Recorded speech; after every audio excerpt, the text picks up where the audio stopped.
Hey, how we doing? Today is Saturday, July 2nd, 2016. We are giving the reaction to Al Horford signing with the Boston Celtics.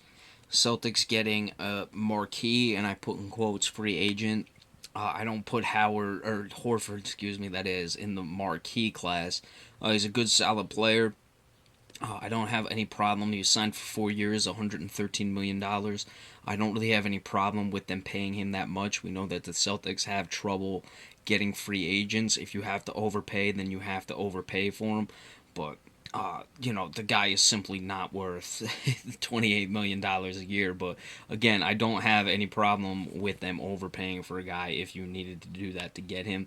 You look at his past two seasons, very consistent, both of those 2 years, 15.2 points, both of those two seasons, 7.3 rebounds this year, 7.2 last year. He only had one season where he averaged over 10 rebounds. That was in 2012, 2013. Going back to 2013, 2014, guy put up 18.6 points, 8.4 rebounds. He's been an all-star, all NBA team player once. I'm not too critical of the numbers. They are a little low when you look at it.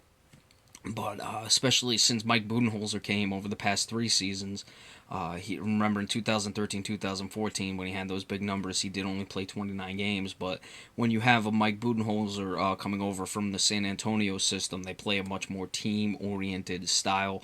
Even before that, before Budenholzer got there in the years when Atlanta was a team that was making it to the second round of the playoffs, losing in the first round at times, they had a lot of players on those teams. You had the Josh Smiths, you had the Joe Johnsons, Jeff Teague just started coming along at some point. You remember they had got Mike Bibby back right when things started to turn around for the Atlanta Hawks.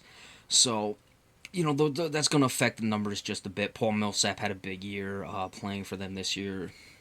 Especially with the Budenholzer guys, it's not like they didn't even have players and it was just a team-oriented system. You had a Paul Millsap, you still had Jeff Teague. Kyle Korver gets his shots. You run things for Kyle Korver.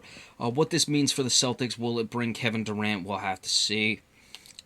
I'm just not can. I mean, I know Kevin Durant's agents reportedly said that they wanted Al Horford and Jimmy Butler. They did not get Jimmy Butler.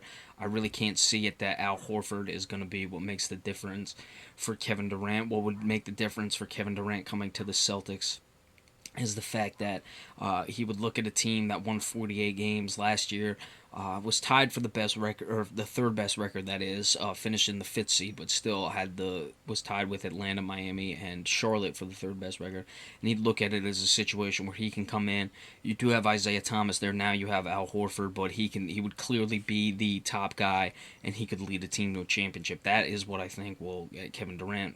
But going back to Al Horford, not a the greatest rim protector, does have just over a block per game in his career. He did have 1.5 blocks last year, and over the past 3 years, again going back to 13, 14, though only had played in 29 games, he was at a block and a half 2 of those years, and 1.3 blocks in the 2014-2015 season. So he's not really going to give you that. I don't necessarily like his low post scoring game, but he can stretch the floor for a big man. We saw when they played the Hawks that the Atlanta Hawks were just backing off a lot of the shooters, making the Celtics, a jump shooting team, which they couldn't do. Now this should free up more space inside, especially for guys like a Marcus Smart, who I'd like to see. Everyone talks about Marcus Smart improving his jump shot, which he does need to do, don't get me wrong. But I think Marcus Smart can be a very effective player with that body, driving the lane and that athleticism. Jaylen Brown now doesn't have to develop his jump shot as quickly. So it'll help in that regard. Defensively, I think he's going to be a bit of a liability, but in today's NBA, defense isn't necessarily the calling card of the big men anymore. It's usually the guards who got to be the better defensive guys.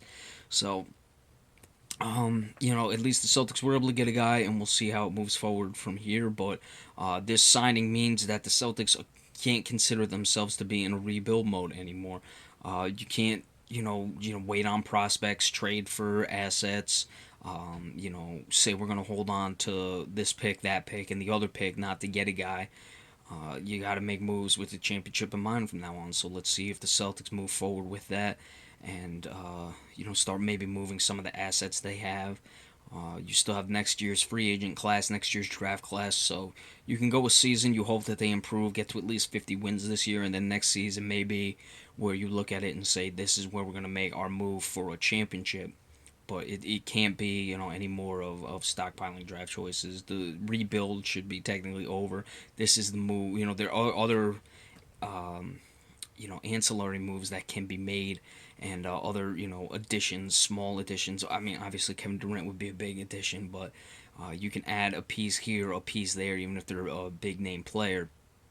But essentially everything from now on has to be made with a championship in mind. So again, Al Horford just signed a contract with the Celtics, 4 years, $113 million. He will be coming to the Celtics, and we'll see what that holds for them as far as signing Kevin Durant, and then we'll hope it plays out well for them come this new season. So stay tuned, and we'll give you any more news as it comes across. Thank you.